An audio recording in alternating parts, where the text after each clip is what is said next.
Hello guys, ఒక 3 potatoes ఉంటే మీరు ఈ రెసిపీ చేసుకోవచ్చు. సూపర్గా ఉంటుంది టేస్ట్ అయితే. దీనికి పేరు మీరే పెట్టండి.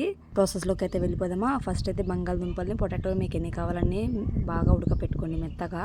ఆ తర్వాత ఇలా స్మాష్ చేసుకోండి ఒక దేనితో అయినా స్ట్రైనర్తో. ఆ తర్వాత ఉప్పు, కారం, పసుపు, మీకు ధనియాల పౌడర్ కొంచెం జీలకర్ర పౌడర్ అండ్ చాట్ మసాలా ఉంటే వేసుకోండి లాస్ట్లో. ఇంకా లాస్ట్లో కార్న్ఫ్లోర్ కొంచెం వేసుకోండి, మీకు నచ్చినట్లు వేసుకోండి. అంటే మనం స్టిక్కింగ్ కన్సిస్టెంట్లీ ఉండేటట్టు వేసుకోవాలన్నమాట. అంతే అండి, ఇంక అంతే వేసి బాగా కలుపుకొని ఒక ముద్ద టైప్ రావాలన్నమాట.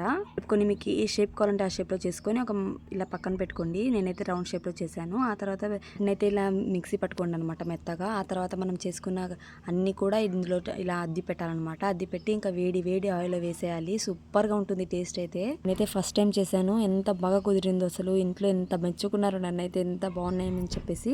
సో మీరు కూడా తప్పకుండా ట్రై చేయండి. క్రిస్పీగా కరకరలాడుతూ వస్తాయి అనమాట. టేస్ట్ కూడా అంతే బాగుంటుంది. అండ్ నా ఉగాది షాపింగ్ అయిపోయిందని చెప్పాను కదా, ఫుల్ వీడియో ఇక్కడ కింద లింక్ ఇస్తాను, ప్లీజ్ చూసేయండి మీరైతే. అండ్ మీరు ఈ సండే రోజు ఏమేమి రెసిపీస్ చేసుకున్నారో, ఏమేమి స్పెషల్స్ చేసుకున్నారో ప్లీజ్ కామెంట్ చేసి చెప్పండి. అండ్ ఈ రెసిపీ నా కోసం ట్రై చేయండి గాయస్. బాయ్ నెక్స్ట్ వీడియో కలుద్దాం.